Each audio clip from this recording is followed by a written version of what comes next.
Hi everyone, my name is Sage. I'm an AmeriCorps member serving at Lake County Conservation District, and welcome to our conservation speaker series, our fourth annual one. This year's theme is pollinators and plantings, and this is part 2 of our 3-part series. If y'all would like, you can sign up for a newsletter. If you're on Zoom, you can do that by filling out the survey at the end. There is an email option where you can enter in your email. And if you're in person, over at the table in the back, there is a sign-up sheet where you can do that. At the end, we will be taking questions. So if you're in person, just raise your hand when we get to that point. And if you are on Zoom, there is a Q&A box where you can fill in your questions. But without further ado, welcome our speakers. We have Montgomery from the NRCS and Liam O'Connor from Pheasants Forever.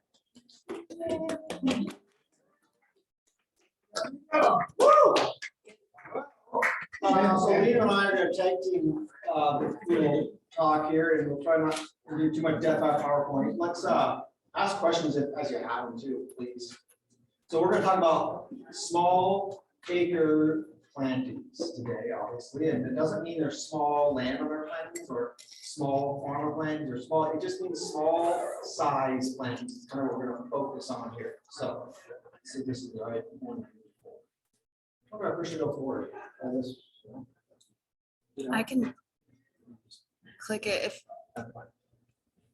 Yeah. There you go. Okay. So the first thing one should always consider when they are doing a planting is, like just different planting considerations, like the time of the year you're going to do the planting. You can do dormant plantings or plant it in spring, and we'll talk about the benefits and drawbacks of those different options. And then the site-specific, limitations basically, and that would be like, is your site seasonally flooded? If it floods seasonally, because that's going to impact the type of vegetation you can put there. It's going to impact the type of site prep you can do there. So, I'll grab my laser again. So I don't have to point my finger.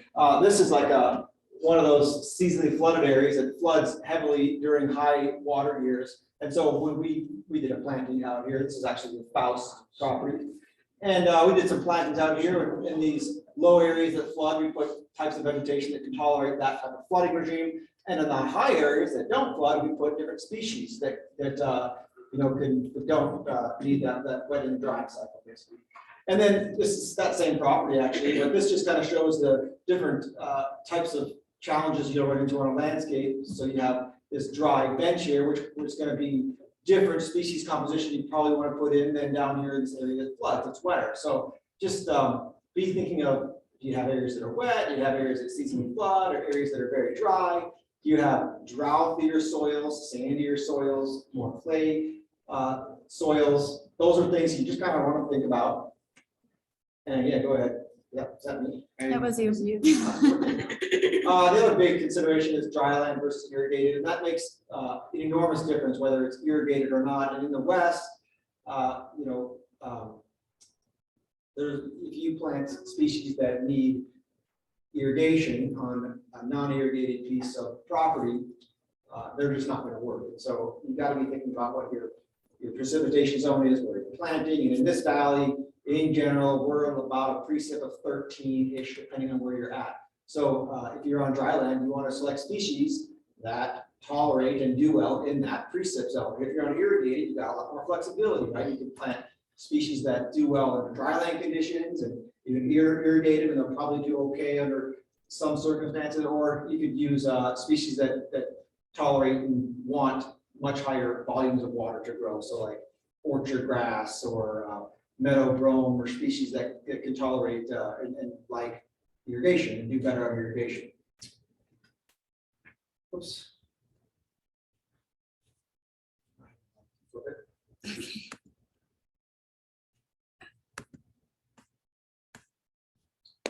Okay, so I think the biggest thing I want to stress in this whole talk is the value of limiting competition of other vegetation in your plantings. So, it's pretty common sense probably that plants are all competing for for resources, right? Water, nutrients, and sunlight primarily. And in the West, where we're arid, water is pretty much number one. So water is, generally speaking, your most limiting factor when it comes to competition. And if you try to plant grass or pollinator plants or anything into an area that has existing vegetative competition, existing grass or other things growing there, it is much, much harder to establish what you're trying to plant. And so I've done a lot of planting in my career and in my life, and it is bar none the most important thing is minimizing competition when you plant. And we will talk a little more about that as well.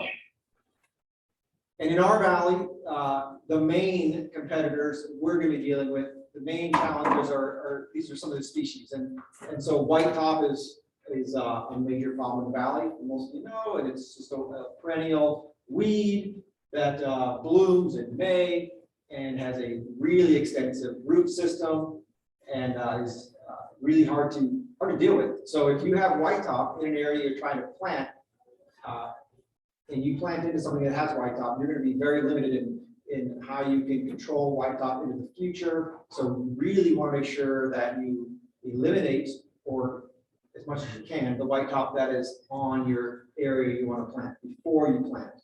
Because if you plant in an area that has white top, it's very likely that in 3 years, that whole area will be white top. It's just so competitive. It's hard to deal with.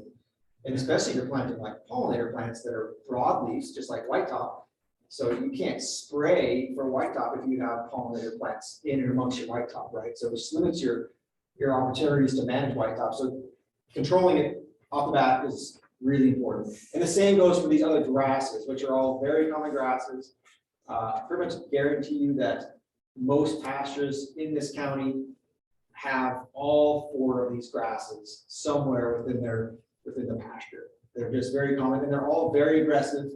Smooth brome and quackgrass are 2 of our rhizomatous grasses. They're very, very aggressive, and so rhizomes means they send these feeder roots out laterally. They can, and then from there they can shoot new plants up, and so they produce by seed and through rhizomes. They form thick sods, and as does Kentucky bluegrass. And so if you try and plant into an area that has existing smooth brome, quackgrass, or Kentucky bluegrass, and it hasn't been controlled before you plant, these species will win. So it's almost a foregone conclusion. If they're there and you haven't controlled them, these guys are going to win in the end. So it's almost like don't waste your money and don't waste your time if you're not going to spend the time to control them first. I've seen too many seedings just not succeed because people didn't take the step necessary to control them before they planted. And that's not easy to do either. That's why it's hard to establish some of these pollinator plots out there and keep them going for a long time. It's because these species here are so competitive, they tend to encroach on it and overtake those beneficial plantings. So controlling them off the start is super important. Can't stress it enough. Yeah, next. If you plant your pollinator plot and it's well established, does it do a good job of preventing encroachment from those rhizomas? It does, it does, but it's still going to be a challenge. They'll still come in over time. And so, I think a really successful and pollinator planting with a lot of forms and stuff around here, quite honestly, the lifespan of that it is finite. So like you probably have a 5 to 10 year lifespan where those pollinating plants are doing really well. And then over time, those other grasses and other species are going to start coming in from the margins and out competing. And so probably if you want a really good pollinator plot and want to keep it at its best, you really need to look at reseeding it every 5 or 10 years. And we'll kind of go through the process of reseeding. And I did one on my property, and I'll take you through that, what I did for that. It just is the fact of life. And we, through the pollinator initiative with the conservation district, have given out, a lot of free pollinator seed over the last 4 or 5 years, and we've learned a lot about the species we were choosing to put in that pollinator mix. And over the course of time, we've improved our mixes to select for the species that are most competitive and do the best, and give us the best chance of long-term success. So I think we're we have pretty good mixes, but even still, like, they have lifespans that are just gonna be by the competition. Yeah. And the smaller your plot is, you know, you can imagine if you have a 1 acre plot and smooth growings on the edges of it, it's gonna encroach faster into that plot than if you had a bigger plot, right? So scale is important and a lot of those things too, so. I think this is you, right? Yeah, well, I was just gonna add to that, you know, I think Yeah. the days of not, you know, seeding something and just letting it go and assuming that you're never gonna have to look at it or touch it again over. I mean, especially when we're dealing with, you know, most of the acres that we're renovating have already been turned over in some capacity, agriculture, what have you. And so it's difficult to establish a system that is resilient enough to, you know, live on through perpetuity. And especially when you're dealing with delicate plants like these forbs or pollinating plants are, you know, it can just be tough in that way. If you have like, if you plant a grass plant, if you're more like looking for pasture or non-specific pollinator habitat, just looking for grass habitat, nesting cover, that kind of thing, then your plantings can last a lot longer. But if you put flowering forbs into them and that's your main focus, then a lot of times they're gonna have a lifespan. I think the grasses are definitely gonna outcompete the, you know, the forbs in the long run. So just be mindful of that and understand that, you know, you may have to go back in and reestablish those forbs in the long term. But yeah, so Ben kind of talked about site selection site selection there and just paying attention to what existing factors are already going on. And so the next step then is your seed bed preparation. You've got the site nailed out, you know where you want to plant. So then what do you do? And you know, these capital letters are capital for a reason. These are kind of the two most important things to pay attention to. You want to be able to get your seed onto the soil, have that contact so it can grow. And then like Ben was kind of saying before, eliminating competition. Obviously, if you have existing plants that are already established in an area, you know, the seedling isn't going to fare too well against them. So just be conscientious of those two things. You know, like I said, those are the important things to remember. Go ahead. So, you know, me and Ben go back and forth a lot on this, and, you know, I think it is kind of a dilemma that's on people's minds, especially with the rising, you know, soil health movement and stuff like that. You know, nobody wants to till, nobody wants to spray. And I can promise you, like, when it comes to soil health, I think about this stuff all the time. So, you know, I'm not necessarily, you know, yeah, let's go spray everything all the time. And, you know, I personally think tillage is one of the worst things you can do to a landscape before you know, you want to, if you're trying to preserve soil health. However, there are, you know, instances, I think, that, you know, if you're trying to establish a new plant community, you definitely have to look at these as tools and be able to just use them and move on. You know, it's not something that we're trying to till every year. It's not something that we're trying to, you know, broadcast boom spray every year. It's something that, you know, we do at the start. We try and establish our community. We get our community established, and, you know, the idea is that you don't have to go in until you don't have to go in and you know, spray a whole bunch of acres all at once. So Yeah, I think that's a really good point, is using them as tools in a toolbox, because they are tools. I'm not a chemical salesman. I'm not trying to sell anybody chemical, but I would say that, like, quite honestly, trying to establish a good pollinator plot that gives you the lifespan you want and the plants you want to succeed without using some chemicals up front in the seedbed prep is really, really hard to do. Not saying it's impossible. I would never say it's impossible, but I would say it's really, really hard to do.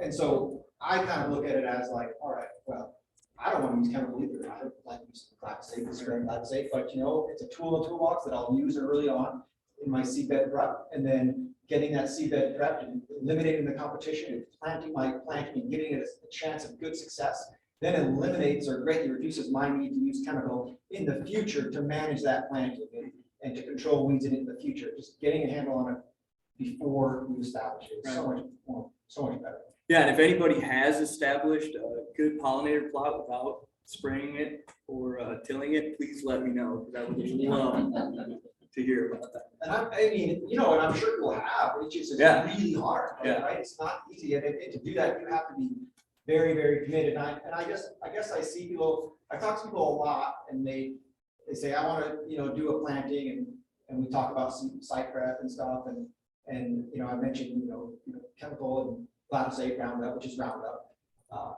And they, a lot of times are like, well, I don't want to use any chemicals, you know, and I used to be more, you know, sympathetic, I guess, to a certain extent, and try and work around a way to do it without chemicals.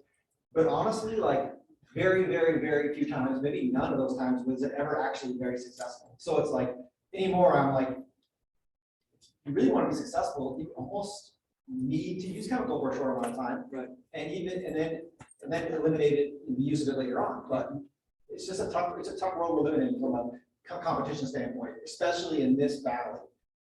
Yeah. It's more difficult to establish planting in this valley, in my opinion, than it was when I worked in Eastern Montana, by a large margin, because we have a lot more weeds, and we have a lot of these grasses, the smooth brome, the quack grass, that are more widely distributed on the landscape. And so, like I said, you couldn't go to a pasture in this county and not find quack grass and smooth brome. I don't think you very well could. So they're just out there, and they're tough to deal with. So Yeah, they're not weeds because they, you know, fiddle around here and there. They're weeds because they have a disturbance. There's an opportunity to take advantage of it. So you just got to be able to combat that and you know, at least try to reduce their presence as much as possible. and all the pictures in this slideshow, by the way, pretty much all of them, if there's not, I'll tell you, that are from local site prep and seeing what we've done.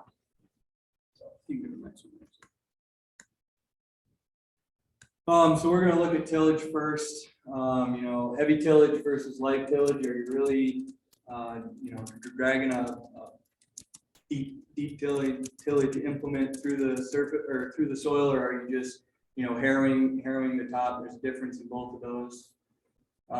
Depending on soil types too. You got sandy soils, you got hard clays. Taking a disc through hard clay to break that up, especially if it's been compacted. Sod bound stuff too, you know, if there's a stand of smooth brome, you know, existing smooth brome, and me and Ben talked about this earlier today.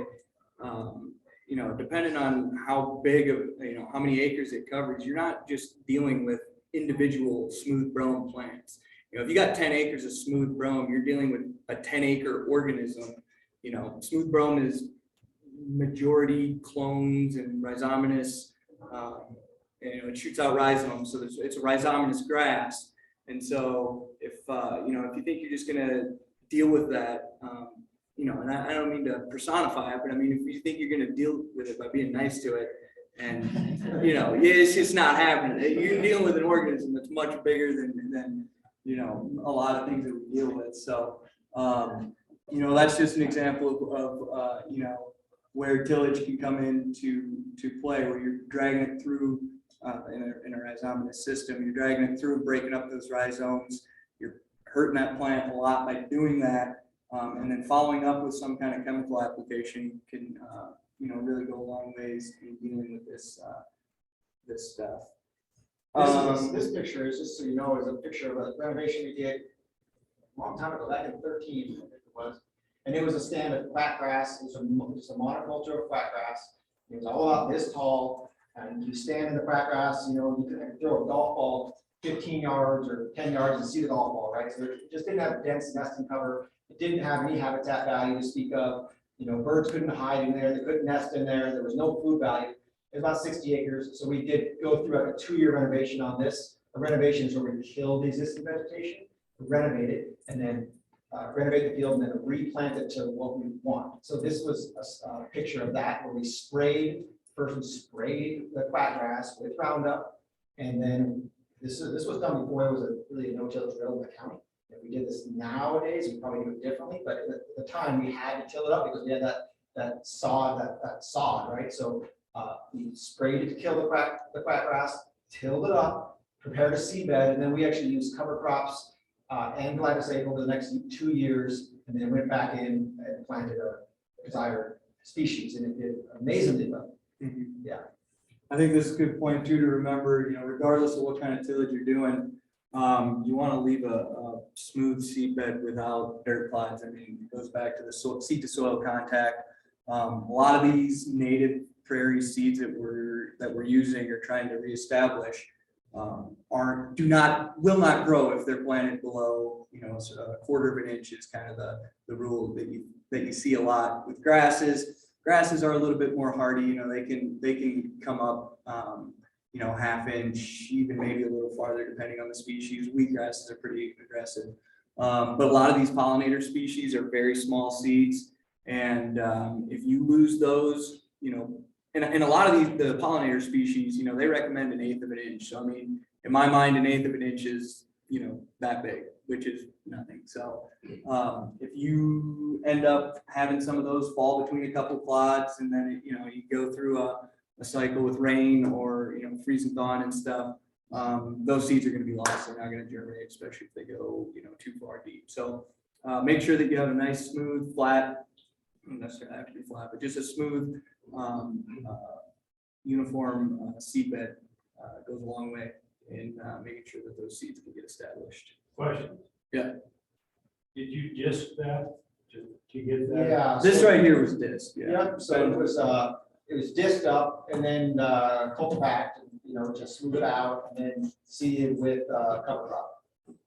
And to be honest with you, if we did this again, having access to no-till drills now that we can use, we would not have tilled this. We would have sprayed it out, probably direct seeded cover crops into it after we had a good kill on the quackgrass, and then used cover crops over a couple of years with additional glyphosate applications to keep killing the quackgrass. Because one shot, the bad thing is one shot of glyphosate on a stand of quackgrass is not going to kill all the quackgrass. It'll kill a good chunk of it, but it's going to come back, and then it's going to come back again and again. So you really almost have to have 3 or 4 over the course of 2 years applications to really terminate all of it. And anyway, so yeah, we would do this all no-till now if we could, but we didn't have that available to us at the time. So yeah. If you did it again, Yeah. after you killed it the first time, why wouldn't you burn it? Oh, I would burn it. If you could burn it, hell yeah, burn it. To get rid of that existing above ground biomass. Heck So yeah. you burn that, Yeah. and then the re-sprouting is much more visible. Immediately take the glyphosate. Yeah. I figure you're saving you. I mean, I would burn it first if you could. Just burn it first and then hit the regrowth with glyphosate, and then maybe use a cover crop or something if you want to, or just keep it bare over the course of the year and hit with glyphosate as regrowth of quackgrass and weeds happen. But yeah, totally. Burning's a good tool for a site prep, I think. Yeah. When you have a lot of biomass. Yeah, I still think with those rhizomatous species, though, like you said, the more, and this is me being soil healthy, but I tend to shy away from chemical application after chemical application after chemical application. And so, if you can mix up what tools you have, like I said, with tillage and stuff like that, I'm not gonna, say that those are the best for your soil, but when you're dealing with rhizomatous species like that, hitting them with a couple different management techniques to just set them back, I think is beneficial. And the same Ben, when you're talking about running the cover crop in there, Yeah. what are we talking about for expenses? Yeah, I mean, that's the nice thing about cover crops. So it's kind of a whole other topic too, but like a cover crop would be just any annual species that can grow well and establish itself in a short amount of time. So think of the wheat, barley, oats, peas, radishes, turnips, forage collards. Then you can do millets or sorghums. Again, there's a lot of options there to use as a cover crop. And for me to decide what I would choose would be very much dependent upon the time of year that I wanted to establish that cover crop, because you can do it in the fall, you can do it in the spring. If I was going to do it in the fall, I'd use like a winter wheat, or in an Austrian winter pea, something like an overwinter. If I was going to do it in the spring, I might do like, peas, oats, barley, radishes, turnips, stuff like that. And it's, Or and, short-lived things, yeah, because total, I got a yeah, lot of cover crop, Yeah. but a lot of pollinator, but totally. So- They can be really good for pollinators, yeah, yeah. We got really good luck using cover crops to reestablish, stands along with some spray, yeah. Well, and I think you gotta, let's go on to the next And slide. that's what this one Talk was, we about- used cover crop, and it was, I don't have a picture of this stand, but it's really, it turned out phenomenally good. And I think, going on the cover crop thing, you need to consider your management, after you put that cover crop in. What I've done a lot is plant that small grain and, hit it with a 2,4-D application to kind of eliminate any of those broadleaves that come up with it. You're still managing the weed population in the field. And then you still have a good grain crop that's, suppressing a lot of those weeds that may otherwise come up. So we talked about tillage a little bit here.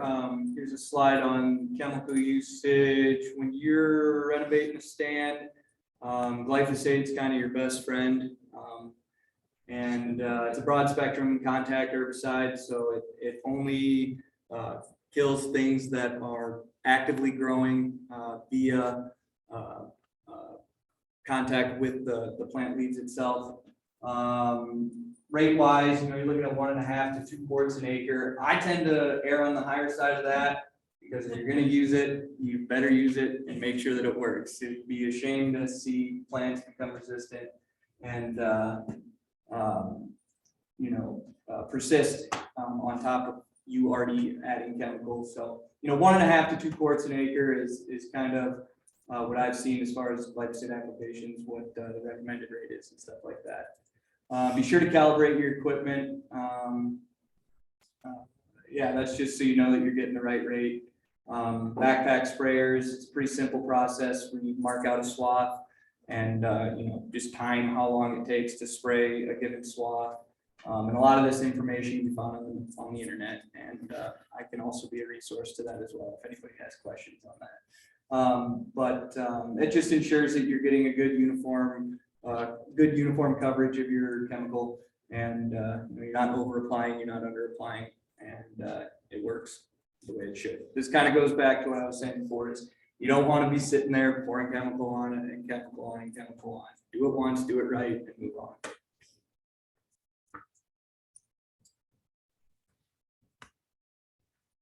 So here's some good examples of seedbed prep on this side here. We got tillage site, and this was probably rolled and cultipacked. I don't know if I mentioned that before on the tillage side. Was that a difference? On the cultipack stuff? Oh, yeah. Yeah. I don't think I said that before, but I'll mention it now. When you're tilling a field, it's nice to kind of go over it with some kind of compaction tool afterwards that'll firm up the seed bed. If you just go out and disc something and maybe disc it once or twice, it's going to be really airy, fluffy soil. Step in it, you're going to sink down a couple inches. You want to make sure that you go over that and kind of firm it up, so that way you can work on it and get that good firm seed bed for your plants. Unless like on a small scale, because most people don't have close packers who are maybe on a small scale, you could, if you till it up with, you're tilling up with a garden tiller, it's a site, the size of this room or something or whatever, ways to cultipack it on your own. I rented, a barrel drum roller that filled with water. Most of the rental places have them. You can drive them out of boiler or just pull them, and that just compacts the seed bed a little bit. Or you could even, till it up and then irrigate it for a couple of days, and that kind of helps compact it down a bit too. You don't want it fluffy and light so that if you step in it and you sink down 2 or 3 inches. You want like your boot to go down like a ½ inch at most. Right.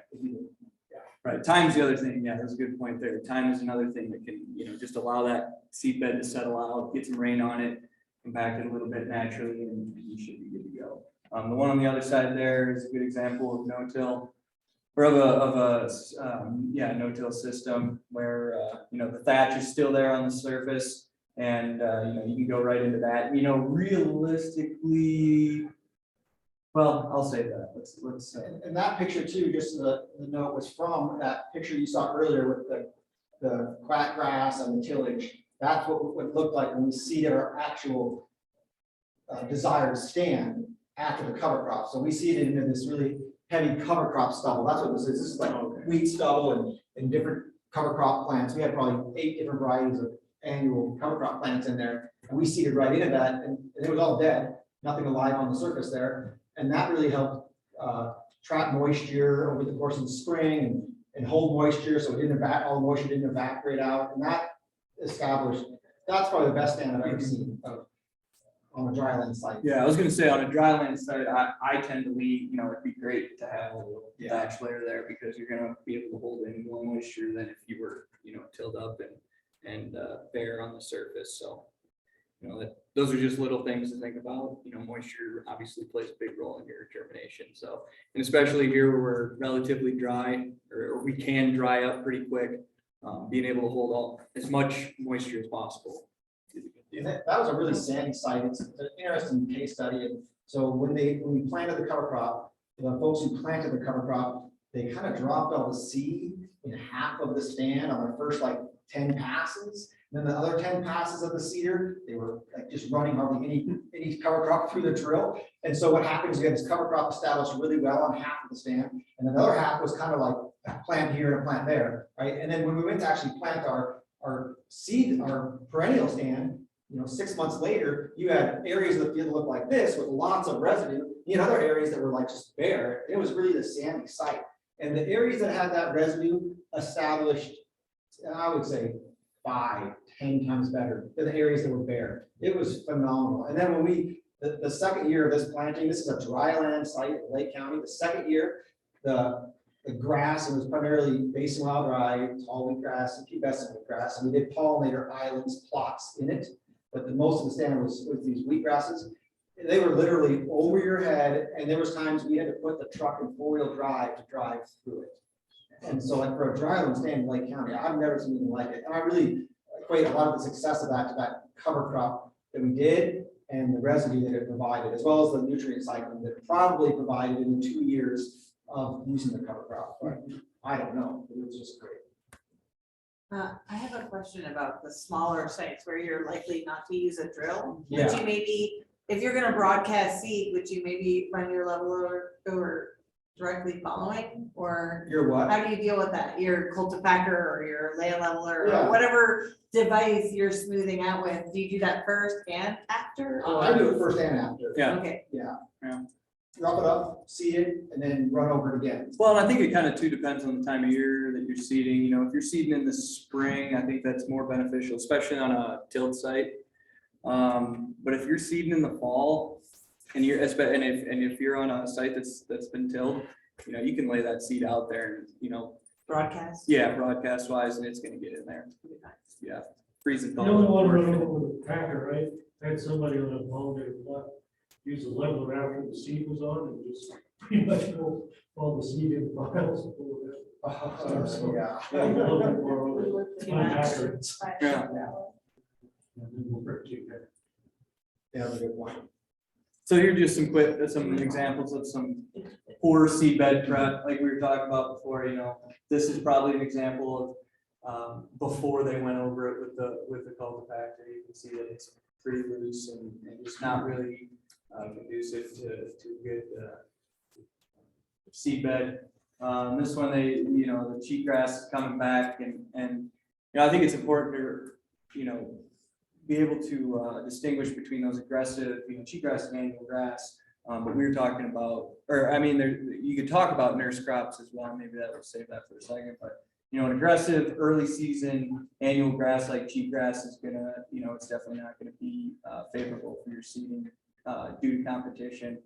And then that last one over there, it's gonna be tough, especially with grass, to go seed right into that and expect anything to grow. Grasses are just, they're a lot more, they're a lot more persistent, and they're a lot tougher and a lot more competitive, I guess, than a lot of the forbs that we try and establish. So they don't, they're just not going to be, it's not going to be a good idea to go right into a grass stand and expect to see forbs growing the next year or ever. we've done a lot of like trying to do this right here, plant forbs or other grasses or whatever we want into existing stands of vegetation.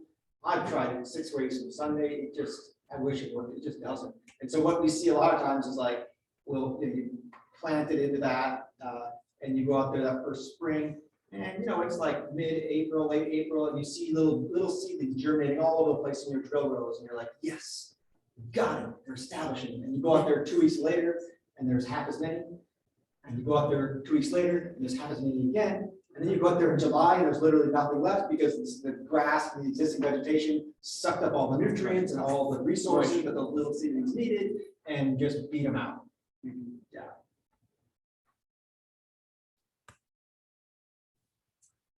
So here's some stuff on no-till. So we've got a system that we haven't used tillage on. We've got a nice thatch layer, you know, we could go in with no-till drills and seed right into that. Like we kind of said before, that's beneficial because we maintain that thatch layer and retaining some of that moisture. You don't have to make that extra pass with the drill, or excuse me, with the disc, so you're saving some equipment time, gas there. And you know, these machines are really you know, really quite nice in the sense that they the front disc on the machine will open up a furrow, and then it's followed by a disc, you know, double disc opener usually, or a disc that drops the seed into that furrow, and then, you know, the packer wheels behind come in and roll over top of it. So those are and seed that seed kind of in the soil there. So those are, in my opinion, a wonderful tool that we've that's, I don't know, gained popularity here in the last couple of years. I don't know how much. Yeah, I mean, Mission Valley, but in like around the Midwest. 2013, when we did that big renovation, like there might have, the Tribe probably had a drill then, I suppose, you know? Yeah, we got ours. Yep. Back in 2001, not too long after that. We, and that was the only drill in the county for a long time, and then Westland got one. And now Westland has that big one on the bottom. They also have a smaller 12-footer. The Conservation District has an 8-footer that they rent out to the community. Pheasants Forever now has a drill. Multiple landowners have picked up drills, so it's a tool that's become widely available now. Yeah. And should be used under most circumstances, in my opinion, on acres that are like 10 acres plus. Right. Right. I would use a no-till drill most of the time now on a bigger acre scale, but. And yeah, for those of you that don't know, the Lake County Conservation District rents out the Great Plains no-till drill, and you can find really good information and rent that out on their website that I would access via Google search, Lake County Conservation. Don't know it off the top of my head, but something like that. Yeah, you'll find it. Just type in Lake County, Montana. There's Yeah. lots of Lake counties. Right. Lake County, Montana. Make sure you buzz it with Montana there, but. Yeah, I mean, I'm a huge fan of no-till. I think it's a great way to get seedings established. You know, I would actually maybe say that you know, it kind of depends on the time of year and what kind of scale you're looking at too. Let's just go to the next one and I'll kind of tie that in there. So here's our other examples here, you know, broadcast seeding, air seeding and conventional drill seeders. In my mind, you know, I kind of go back and forth between, am I going to no-till seed it or am I going to broadcast seed it? And so in a situation where, you know, you've got an open seed bed, and honestly, you know, I would say if you got 50% thatch in an area where you got some stuff, and that picture, I was going to reference it earlier in that picture, you know, the good seed bed prep that we had, you know, there was still a fair amount of exposed soil in that situation. And so I think, you know, broadcast seeding would definitely be a candidate for that area, especially if you did it in the fall. I tend to think about broadcast seeding more from a fall seeding perspective, just because when you set that seed out there, you'll have that freeze thaw through the winter and in the next spring. That'll kind of work the seed into the soil. And then you're also taking advantage of all the moisture that you're gonna get in the spring. And that's a pretty big deal when we're in areas like this that, moisture can be hard to come by. So that's kind of why I like broadcast seeding a lot, but, depending on the situation, if you've got a thick thatch layer where you can't see any dirt, it goes back to the seed to soil contact, you're not gonna have a lot of success if you're just spreading seeds out there and hoping that, they're gonna get down to that soil surface before, competing weeds start to germinate again. So just be wary of that. But I like broadcast seeding a lot for native plants, just because it lays it right out there on the soil surface, and you'll have that, like I said, that freeze-thaw that'll kind of work it into the right depth. Before I was saying, a lot of these pollinating plants, 1/8 of an inch, and if you lose them below that, they're not going to germinate. So being able to set something out on the soil surface goes a long way in native plantings. In that picture, with this is an air seeder here, just real quick, the wings come out and it just blows seed out at a uniform rate. The plane. That actually, just so you know, is a trial that we did at Jay Johnson, Scott and Jody Bucksbaum's place. So they basically donated 40 acres of dry land to do a plot study with 12 different species and or mixes done in duplicate. So there's basically 12 1.5 acre plots of different grass stands, strips of grass stands done in duplicate on this 40 acres, and we did that was 16.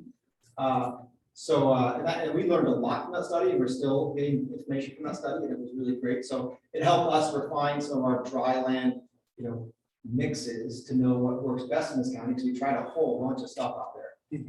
Really fantastic. Yeah, and I don't know, I mean, we talked about this earlier today, but in this picture too, the trial was interseeding interseeding legumes into a pasture that didn't have any chemical application, tillage. It was pretty much worked up through hoof action in the cows. And I don't know, you kind of see that there is plenty of, there's enough exposed soil there for those seeds to latch onto. But then, the existing vegetation is pretty fine grass. And so, I mean, when I think about broadcast seeding, some fine grass or something like that on the soil surface isn't a huge deal, because, the seeds will be able to work by that. It's when you have that thick thatch layer, good mulch layer or something like that, that you might want to consider a no-till application there instead of broadcast seeding.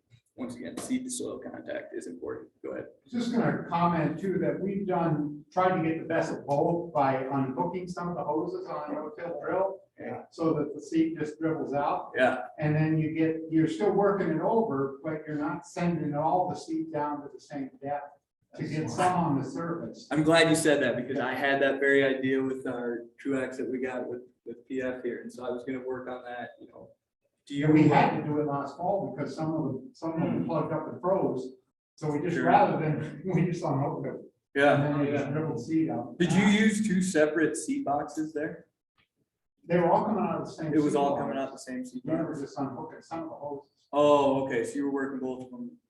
My thought was, maybe plant the grass out of the cool season box or something out of the back and drill the grass. And then if you could work something on the front with the little, the small, you could unhook those hoses and try and drop it, as close to that furrow as possible. But yeah, I'm glad you said that.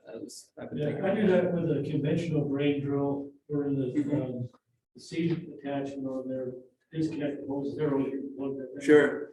So that's just broadcasting, and then, sometimes put a cover crop through the grain drill, which is, and then, do the grain box, which breaks up the ground a little bit, and then the grass seed comes out. Just lays right there. Yep, usually I hit it twice with the grass, and then I pack it afterwards, so, cover the grain and the grass. Because I plant a lot of wheat grasses, so those seeds are pretty big. The smaller seeds, one pass. Yeah, it's a conventional drill that works as a broadcast. Yeah, that's good to know. Yeah, we'll have to touch base on that at some point in the future. Go ahead. So here are just some examples of equipment for small acres. We've been kind of talking about drilling stuff, and realistically, if you're doing a small plot at home, a drill's not going to be your biggest need or anything like that. A lot of the stuff you can do with a four-wheeler, or even by hand, and a lot of the equipment that you might need, for example, a harrow or even a roller. If you got creative, a lot of those things you can make, yourself with chain link fence. Drag some chain link fence behind your four-wheeler, weigh it down a little bit with something, or like you said, with the drum filled with water. If you can, design something that'll just provide some weight and roll behind your four-wheeler. That rental place in Bolton has the drum, and then, I don't know if they have a harrow or not, but you can make one. And you can rent those things too. Yeah, for sure. And I guess I was just gonna add, if you are trying to do this yourself and you want to, and you plan on maybe doing more of this stuff, if you're gonna put your money into something, I'd put it into your broadcast seeder. The seeding application is, obviously very important. You want to be able to get accurate seeding and a good dispersal of your seeds. So maybe putting your money into something like a broadcast seeder, or your spraying equipment that's, a little more complicated to, might be a little more complicated to build yourself, although it can be done, obviously. That's where I would look into spending money and, trying to find stuff that'll, work in place of a harrow or even a roller. But, I think, John, you mentioned it before, it's important to have, or no, did you say about the cultipacker and the roller? So you're not just dragging seed. You want something that's going to roll behind your Right, you don't want to be tractor. moving the dirt around after the Exactly. seed on it. 'Cause you Yeah. want the seed also. Yeah. Yep. And then, and then, they make hand broadcast seeders too. You can find those online and stuff too. And that's just another way to get that seed out there. So. Okay, so we've established our seed, or we've done our seeding operation. And here we are next. And here we are in the ensuing months. What are we doing after that? Because chances are you're not just going to be able to put that seed out there and just leave it go. You might get some kind of establishment, but in the long term, weeds are still a thing. They're still existent in the soil. The weed seed bank is infinite. So, you're going to have pressure after you put the seed out. So how do you maintain, the persistence of the seeds that you put out? I guess I'll let Ben talk a little more about irrigation, although I think it's pretty intuitive. Don't drown your seeds out. Just make sure they stay moist. It's okay if they're a little dry. A lot of these native seeds adapted in a drier system. So, put enough water on to feed the plants, but you don't want to drown it out. And, the world didn't end if you missed an irrigation pass or something like that. But as far as, weed control in the long term, spot spraying is going to be a beneficial tool. Obviously, you work so hard to get these pollinators and forbs established. So you're not going to want to boom spray that stuff anymore. Go around to the individual weed plants, spray them and move on. Hand pulling, if your plot's small enough or you've got enough dedication, I'm all for it. Let's hand pull them all. But and then burning in the ensuing years. I don't know. We talked about this a little bit before, and feel free to interject if anybody's got any other opinions. But I'd like to see those seedlings get established for a year or two, maybe 3 before you start going over it with fire.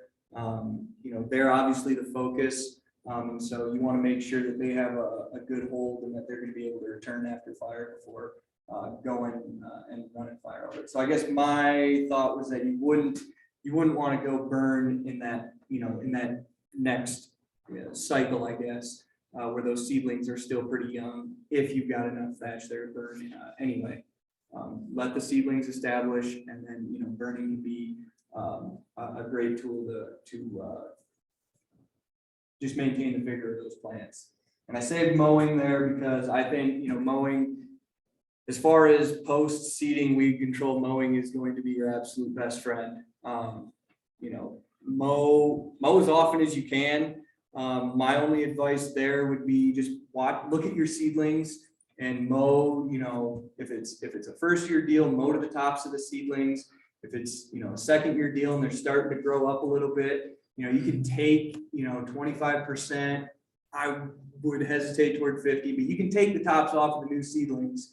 And this is kind of, you know, assuming that your weeds are at least a little bit tired, at least a little bit taller.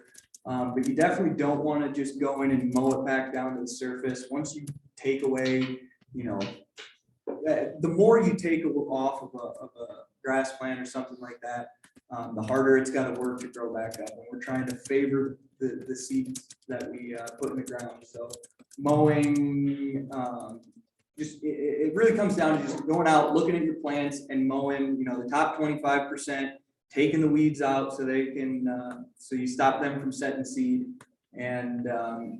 And really, I think you can do that as much as you need to. I mean, don't feel like mowing's, you know, something, oh, I just mowed, I better not do it again. You know, if you could get away with taking out weeds and not harming your seeding as much, go crazy. Gotta get them while they're in flower. Right. Before they go to seed. Right, But the goal of mowing is to take out your annual weeds, because when you plant a planting, certainly in this valley, you will guarantee get a massive flush of annual weeds, your mustards, the lettuces, a whole bunch of stuff, field pennycress. So you're trying to mow to cut the seed heads off of your annual weeds so they don't go to seed. Because if you take the seed head off an annual weed, that's going to basically prevent it from reproducing, right? So your goal is to, you know, get those weeds to not reproduce within your stand and self-propagate so that your seedlings can come up. And then I would even argue, you know, at that point, once you take the seed head off, you're really just, you know, you're taking your weed that you hate and turning it into almost kind of a nurse crop. You know, it's there growing. It's not really hurting anything if it's not setting seed. You know, it's going to occupy space and you know, keep the soil active for your the seeding that you you applied. I was going to say something else there. Oh, I was going to talk about, you know, I worked in South Dakota for a couple of years before coming out here doing this kind of stuff. And, you know, we had a field, 75, 80 acres that we disked a couple times, packed it. And I was in school when he seeded it, but I believe it was seeded in the fall with a drill. And I came back the next year and this field was like a solid monoculture of like some Russian thistle weed. It was, you know, there was no indication that this had been planted to prairie or anything like that. And it was kind of disheartening, but we went in and mowed it a couple times and, you know, the next year the grass comes. So, you know, just because, you know, you're looking at your planting after that first year and all you see is weeds does not mean that you failed in any way, shape, or form. Mow it a little bit and allow for those plants, perennial plants, you know, they put more time into their root system to begin with. And so, you know, you're not going to see a lot of vegetative growth regardless in that first year or two, because they're putting all their time into establishing a root system. You know, they're a perennial plant, they're there to they're in it for the long haul. So, yeah. Just going on to say that, you know, mowing is a great tool for future management of your plot. And realistically, you know, you can always mow. Don't ever be afraid to mow. But like I said, just be conscientious of, you know, not taking your desired species down too far, because that's, you know, you're just setting those back. And we're looking to, you know, see those succeed long term. Oh, we are. Better just get through it. Here's some examples of some successful plantings. These are pictures from Ben. I don't know if you get it. Well, yeah, these are just some of the successful plantings we've had, and I would say the common theme of all of them, of these successful ones, very good site prep, elimination of competition, and like Liam said, mowing in the first year or two. I don't think you can understate those two things. And the importance of mowing is really critical. And that's the one thing people overlook is mowing to get those annual weeds out those first year or two. Next slide. I'm not going to go into great detail, but we did do some studies on interseeding. We tried a lot of different things interseeding in the county in the last 10 years. One of the things we did do is interseed legumes into existing underlying irrigated pastures. And we had some mixed success with that, but we were quite successful in getting red clover specifically established into irrigated pastures, both via broadcasting and via no-till drilling. We also had success with another legume called Sicer milkvetch in those irrigated settings. We also tried a number of other legumes and weren't as successful as we were with the red clover. You can see on these pictures, so this is like red clover that was drilled. You can still see drill rows. You can see a skip where we didn't seed there, and then you can see drill rows right here. And then this is a broadcast. You can see the line where the broadcasting started and stopped with that red clover. Next slide. So I'm going to go through real quick my renovation because I think it's pretty applicable to these small acres. So I have about 3-acre pasture. I don't really do anything with it. I just wanted to put some pollinator habitat into it. And it's dry land, very sandy soil. There was no forbs or flowering plants in the pasture. It was mostly flat grass, smooth brome, and a little bit of orchard grass. So I was dealing with a very competitive environment. And the only tools I had available were basic tools. So I had an ATV, I had an ATV sprayer, I had a hand broadcast seeder, right? And I created, begged, borrowed, and stole a little harrow and improvised to make it fit for my situation. Little cheap pasture harrow, you can find it for like $50 or cheaper if you look online. Craigslist or Facebook Marketplace. All right, next slide. So I did a couple different things. I broke this pasture into 2 pieces, about a half acre each, right? One of them I took through a 2-year renovation cycle. The other one I took through a 1-year renovation cycle. So the full meal deal, the 2-year renovation cycle consisted of, in the spring, I burned it. You can mow it too, but I burned that to get rid of the existing standing vegetation, the residue that was there. And then I waited for it to come up, sprayed it with glyphosate. In the summer, weeds started to come, and some of those grasses that did not die the first time started to come back, and I sprayed it again. And you'll find in the valley here, you really almost have to spray sometimes like in the spring and then twice in the summer because those weeds come pretty quickly. You get a flush of weeds like in June with your mustards, and then in August we get a flush of prickly lettuce. So you could probably mow those if you wanted to, but I sprayed them just because it does a little more better job. And I sprayed it in the fall and like September. It's a great time to spray because a lot of the plants that are there are translocating the sugars to their roots, and they'll take the spray with them and they'll die better. And then the next year I did the same thing basically. I just kept it bare for 2 full years, which is a long time. And then the second fall, in November, this was like what we call a dormant planting. It was after November 1st, basically. You want to plant for these dormant plantings after the chance that those seedlings will germinate is past. What you don't want to do is plant those in September. Your little new plants have them germinate and then get a really hard cold frost in October, November that kills them, because that can happen, and then you'll kill your stand. So I like the dormancy personally. So put them on the ground in November, let them overwinter, let them get themselves incorporated with the soil. And then as soon as it warms up in the spring, they're jumping out of the ground with moisture and everything else. Then I mowed it for a couple of years, and especially critical that first year. I think I actually mowed it like 3 times that first year. And all I have is like a 0-turn mower. So I couldn't set my blade that high, and I can only go up this high, right? So I was cutting some of my grasses that were coming up later in the season, but I was also getting rid of the weeds, and it was really intense weed pressure. So that worked really well. The other one, I went through a 1-year renovation. So I sprayed it in the fall and let it overwinter. And then I sprayed it again in the spring, sprayed it throughout the summer, sprayed it one more time in September, because believe it or not, we still have a lot of flush coming. Each of those spray events, like it was green out there and it was growing, and there was grasses and weeds. So it needed something, and the spray is honestly the most effective. And then I planted it in the fall, mowed it again. Next slide. So this is what it looked like in November after like a glyphosate application, right? So pretty much bare ground and some dead stuff out there. Nothing too much to see, but it's dead. That's what I want. Dead as can be. Next.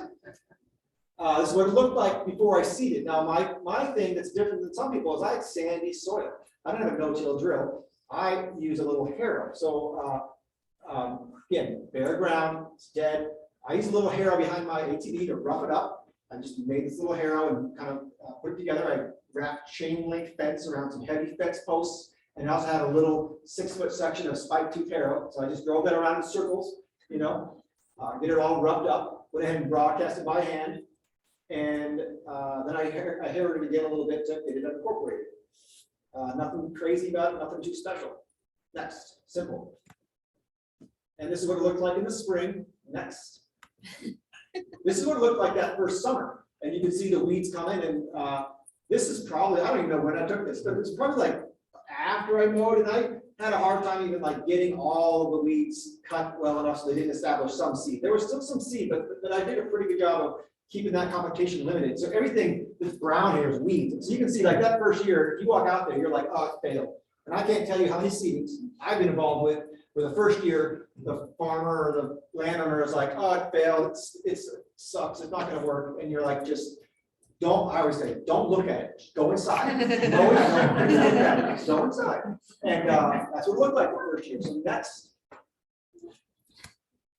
second year of seeding, this is what it looked like. I still have some weeds coming in there. There's some mustard and things. I actually put some hairy vetch as kind of a, I don't know, say cover crop, but I put it with my seedings. I like to do that a little bit. It kind of serves as a nurse crop, if you will. And that's my daughter in the hairy vetch patch. I put a lot of hairy vetch, but underneath there was a lot of seedlings coming up as well. Not necessarily seedlings, actually like grass and stuff. Next. And this is what it looked like on year 3.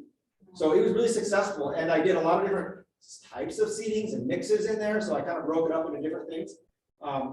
Yeah, and it was successful, and I credit all of it to the site prep. If I wouldn't have done site prep, if I would have gone out there and just broadcast, it would look the same as it looked ever before. I wish you could do it. You just can't. So wish you could broadcast and make it work easily, but you just can't. So next slide, I think that's kind of it. My total time and cost for an acre, you know, I had about 10 hours, 15 hours into the labor of it. Then I had about $400 bucks into the actual cost of doing it, you know, and that counts your ATV sprayer and you got to buy a little harrow. It's not super expensive, but it is expensive. And of course, if you have more, the cost goes down per acre once you add more acres onto it, but so does the time.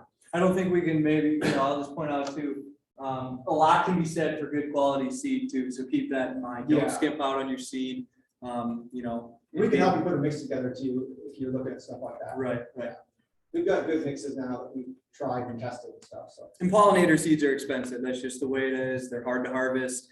They're hard to grow. So, yeah, don't feel like you're, you know, put your money into the pollinator seed. It'll benefit you in the long run. And there's a website out there, a Pheasants Forever Habitat website. You can Google Pheasants Forever Habitat, I think is what. Pheasants Forever Habitat store. Check that out. Habitat store. Got a lot of good resources on there. They'll sell you all the seed you can handle. And it's all mixed. It's good mixes. That's an option out there too. They try to source stuff as eco-type as possible, and that can be tough just because seed dealers and seed growers are, you know, spaced out. But they try to get you the best mix possible, and it's good stuff. Next slide. That's about it. Yeah, I did.